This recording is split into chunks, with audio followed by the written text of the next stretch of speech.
Beverly Hillbillies.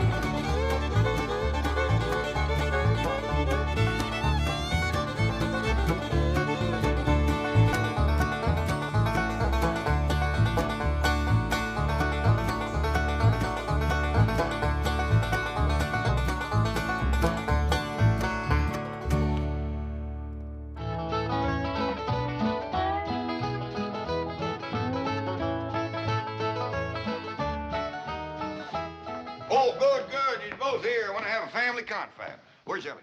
Well, she's out back with her critters. Elly Mae? Yeah, Pa? Come on in here. Going to have a family confab.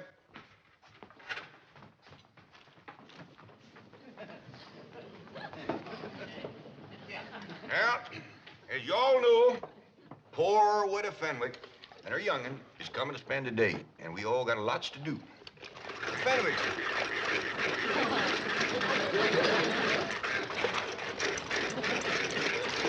Now, hold it, hold it. We'll start doing right away. I'd like to say a few words first. Now, let's commence with the victuals.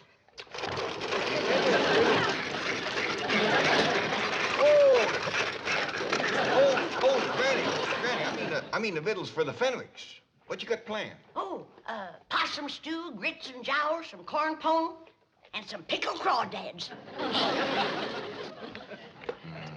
Sound a little rich for folks that ain't ate for a while.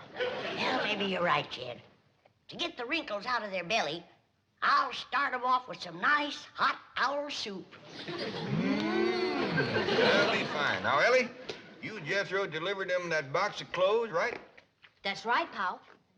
I never knowed there were so many needy folks in Beverly Hills. Me neither. But by doggies, you gotta admire that widow Fenwick. She's poor but proud.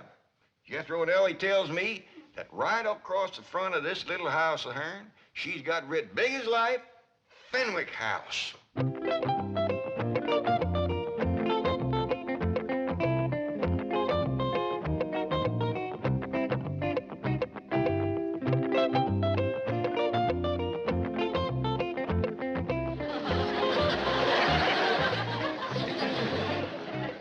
Cynthia, I have not refused to visit the Clampetts. It's just that I can't bring myself to wear those dreadful clothes. They are not dreadful. They are the very latest fashion introduced at the Willows Finishing School by Miss Elly Mae Clampett herself. Don't you understand, Mummy? The latest thing is to look basic and understated. It has something to do with Zen. But they just don't look right. Mummy, when a girl as rich as Elly Mae Clampett wears something, it's got to be right. Now, come on, let's not be the last millionaires in Beverly Hills to get the new look. The Clampett Look. Where's everybody going in such a hurry? We's gonna have Jethro load furniture to take off to the Fenwicks. Well, now, hold up loading that truck again. How do we know that the family's gonna need all this stuff? Like I told you, Uncle Jet, they need just about everything. Well, how do we know their place is gonna hold it all? Let's go over there and take a look. Yeah. I'd like to see the widow's place. Well, now, Granny, I think the women folks better stay here in case they get here while we're gone. How about you men folks staying? Well, you women folks don't know how to drive the truck. Maybe I can. I ain't never tried. Crank her up, Jethro. Heft your Granny down. We'll be back directly. The widow's liable to be right stove up when she gets here, walking all the way. Don't worry, Jed. One slug of my rheumatism medicine and she'll be as good as new.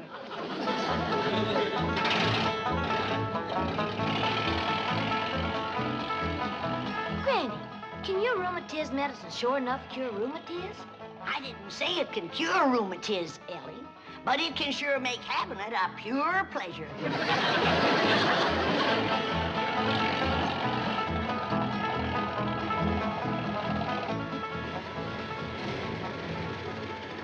Now, we don't want to embarrass them, Jethro, so if they still at home, we'll right quick drive by. Don't look like nobody's home, Uncle Jet. Well, come on, let's take a look around.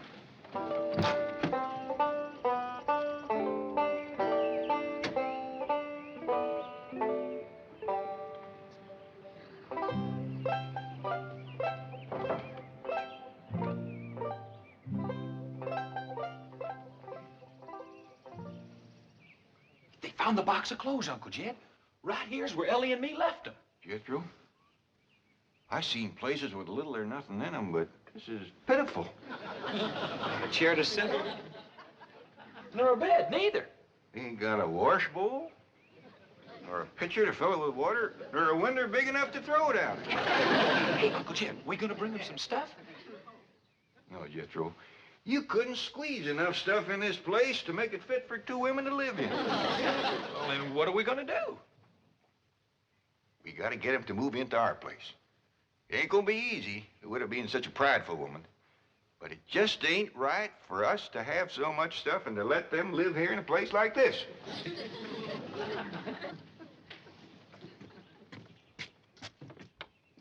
Now, there's something I just can't understand. How can folks live in a big, fine house like that and let a poor, starving widow and her young'un live in a place like this right outside their gate? Uncle Jed, let's go up and give them what for. It ain't for us to speak judgment on them.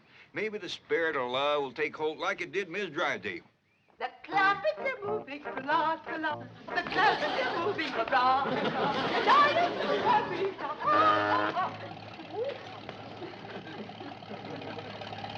Howdy, Miss Drysdale. Splendid. You came back for another load. Well, now, hold on. We decided not to move these things. Why not? Well, we're hoping that the Fenwicks will move in and use them here. The Fenwicks. Mrs. Radnor Fenwick? Oh, yes, ma'am. You know, the widow with the skinny daughter named Cynthia. They are moving into this house? Well, we're hoping they will. But this is marvelous.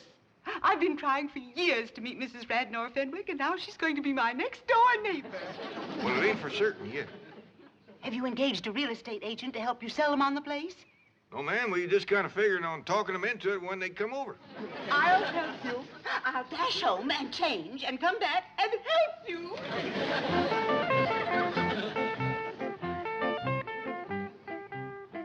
You see what I mean, Jethro? The spirit of love has put wings on her feet. I'll say, Uncle Jed. Just look at her go over that hedge.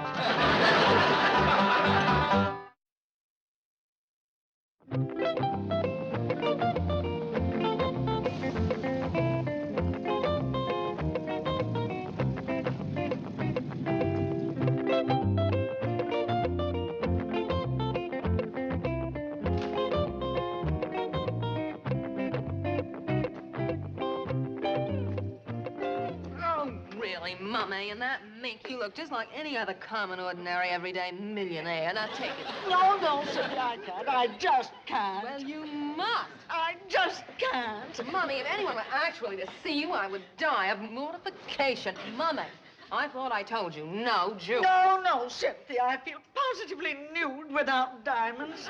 We are trying to achieve the Clampett look, a look of studied slovenliness. Oh, Cynthia. Beasley, our purses, please. No, no, no, Cynthia, not those buckets. Don't be silly, Mummy.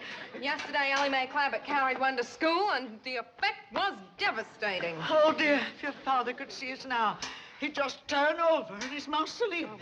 Beasley, get the rolls out of sight quickly. We'll call you if we need you. Yes, Beasley, park it close by. Yes, I'll phone you to the front seat number. Oh, Mummy, look at that. Yes. Disgraceful, isn't it? Disgraceful? It's fabulous. Unbelievably understated. It's probably the only purely existentialist car in Beverly Hills. They must have it copied. Cynthia, we've used nothing but rolls for decades. Oh, Mommy, this is progress. Don't you understand? Frankly, no. I seem to have lost all sense of values. It's like a nightmare. Well, here, come sit down and pull yourself together before we meet them.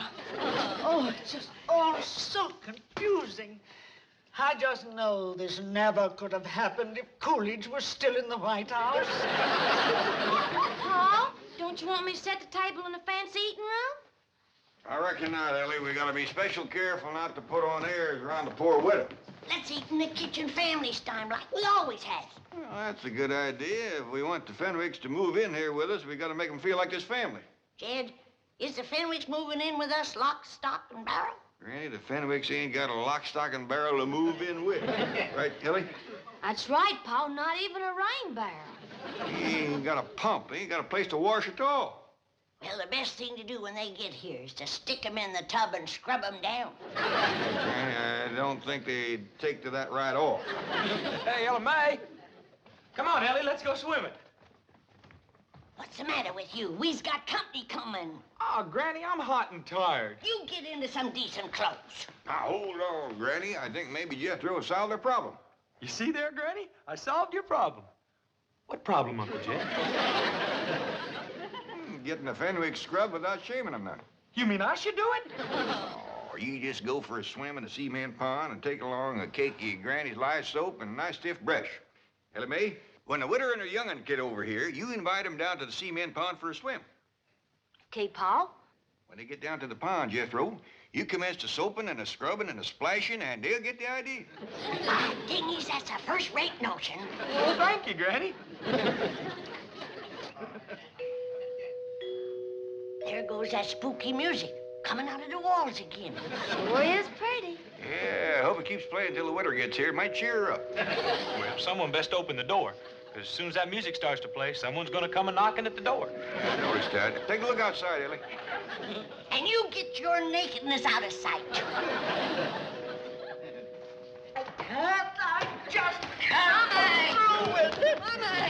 Mommy, please, you can do it. Come on, I'll help you. They's coming, but that poor old widow woman can't hardly make it. I'll get my jug. Is they wearing the clothes you bring them? Yeah, Pa, and toting buckets. To carry home leftovers. Lord love 'em. Let's go give 'em a helping hand. Howdy there, Cynthia. This here's my Pa, and I reckon this is your mom. Welcome, welcome. Well, dogged if you ain't plumb tuckered with a Fenwick, but don't you worry. Granny will fix that.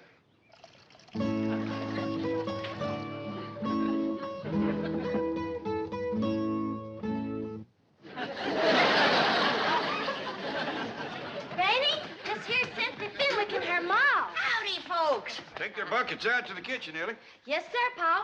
See you in a little bit, Cynthia. Thank you, darling. Too low. Elly May, be sure they're scoured good and don't leak. Do it, Granny. Here, widow, this'll brace you up. Oh, thank you. Orange pickle? No, white lightning. Oh, I'm not familiar with the blend, but tea is tea.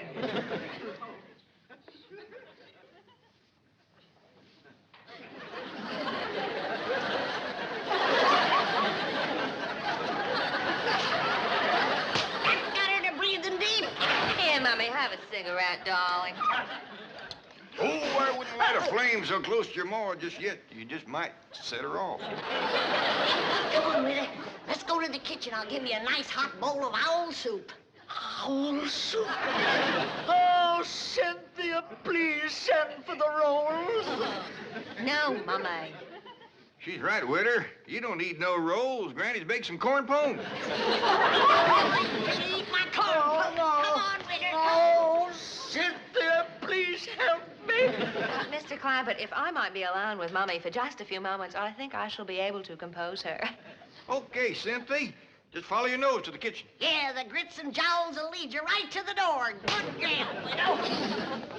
Cynthia, did she say grits and jowls? Yes, Mommy, doubtless the maid and the butler. Now, come, do get a grip on yourself. Oh, yeah. Mommy, think of all the trouble the Clampetts have taken to achieve a total look. The truck, those clothes, their speech. Why, they even weave. You'd weave, too, if you ever drank their tea. We must try to emulate them. Really? They'll never sell this house to the Fenwicks. We can practice on the cleaning woman. Howdy there. Are you Grits? I beg your pardon. Oh, we all is looking for grits and jowls. Well, you'll find them in the kitchen. And please stay there, out of sight. Now, see here, you. We uns is friends of the Clampetts. Obviously. And the sooner you're all out of Beverly Hills, the better. Meantime, stay out of sight in the kitchen. That is the surliest cleaning woman I've ever seen. See, Mummy, even the Clampetts have a servant problem. Yes, for the first time, I'm beginning to feel a common bond with them. We're both members of an oppressed minority group. Millionaires.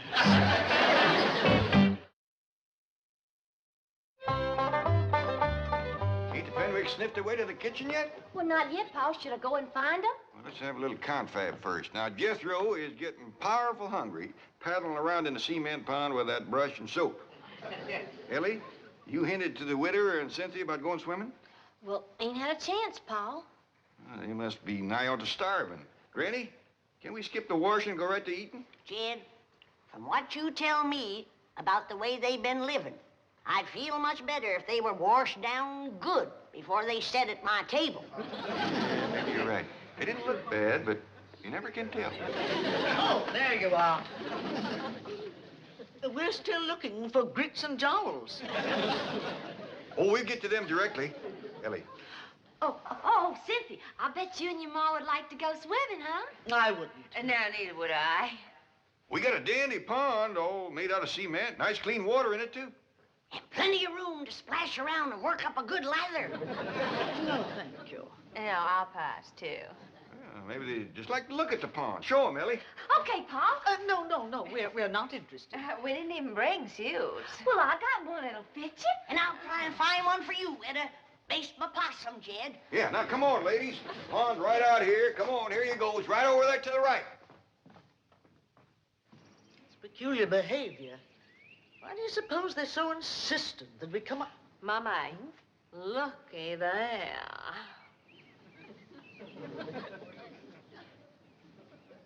Magnificent. What a specimen of manhood. Who do you suppose he is? Let's find out. Clampett! Oh, Mr. Clampett. Who is that Adonis by the side of the pool? Adonis? That magnificent creature with the rippling biceps. Let's take a look, ma'am. That's why they wanted us to see the pool. They're going to attempt a little matchmaking. Oh, I hope so.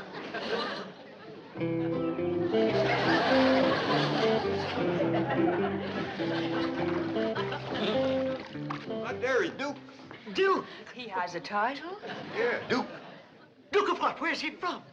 Well, he was born in Oxford. He's been with us since he was a little feller. Then he's the Duke of Oxford. Yeah, I reckon so. We just call him Duke. He hasn't got a wife, has he?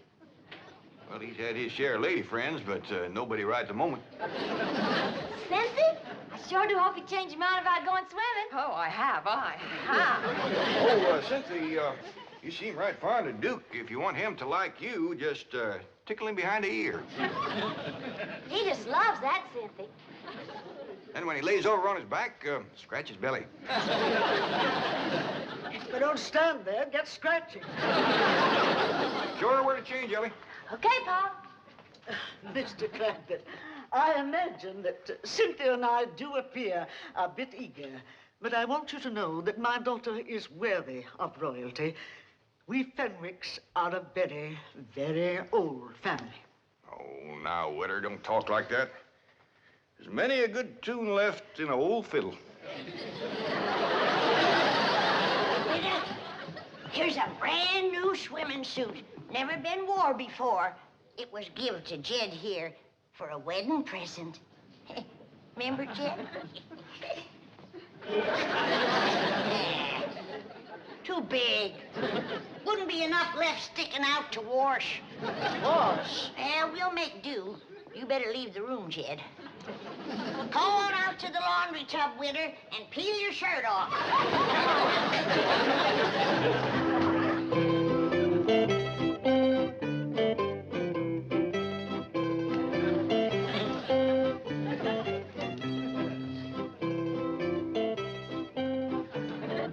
Cut it out, Elly.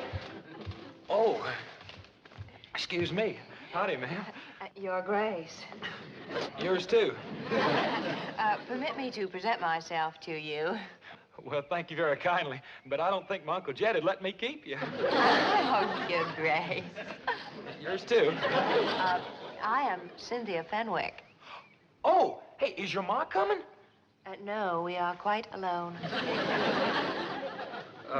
Well, shall we go in the water? No, I'd rather not. Well, then why don't you just sit here and you can watch me? Oh, Your Grace. Yours too.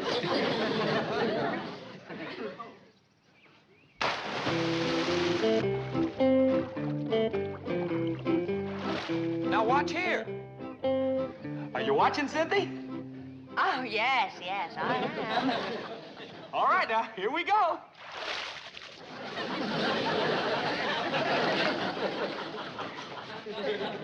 You get the idea?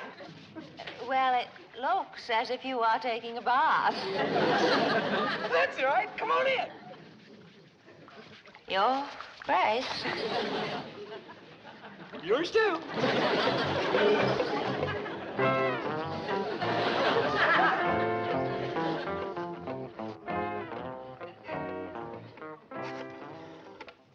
Mobile operator, give me JL 13411.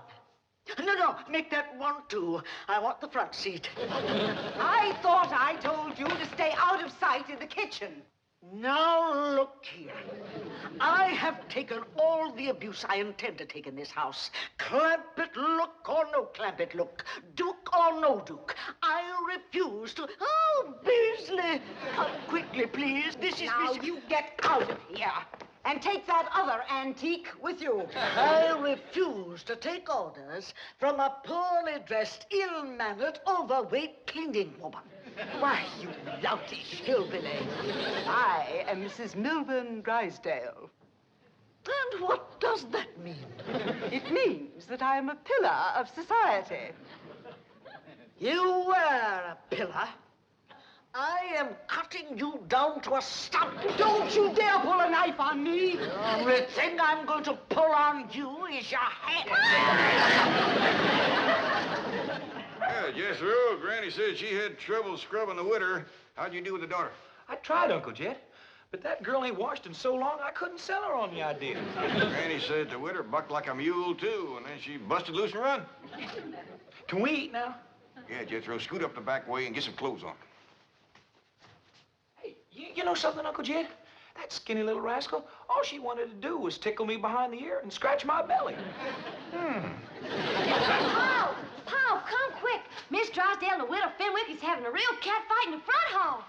Let me up, you female wrestler. I'll have you drummed out of Beverly Hills. Sylvia Carter, hold her right there. Now I'm gonna finish the job. Widow Fenwick. Did you call her Fenwick? I did. Here now, get off that poor starving Miss Fenwick. You all right, witter? You all right? Oh, I have never been less all right in my entire lifetime. Beasley's here. What's the matter? Ask no questions, just flee for your life. Uncle Jed, can we please eat now? Not being you, Jethro. A fellow named Beasley just grabbed the witter and her young and made off with them. Come on, we gotta catch them.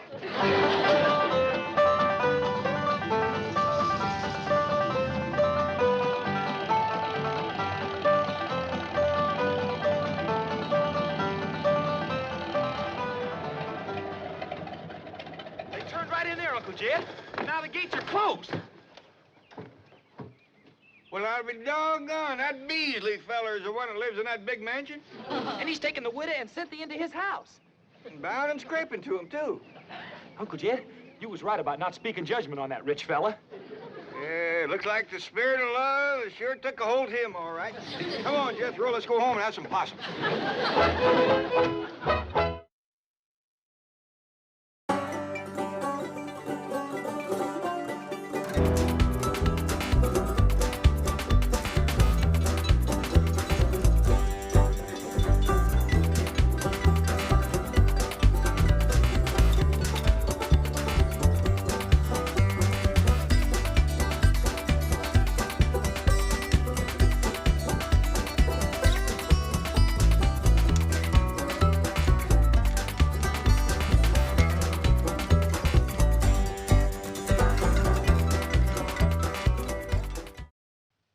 This has been a Filmways presentation.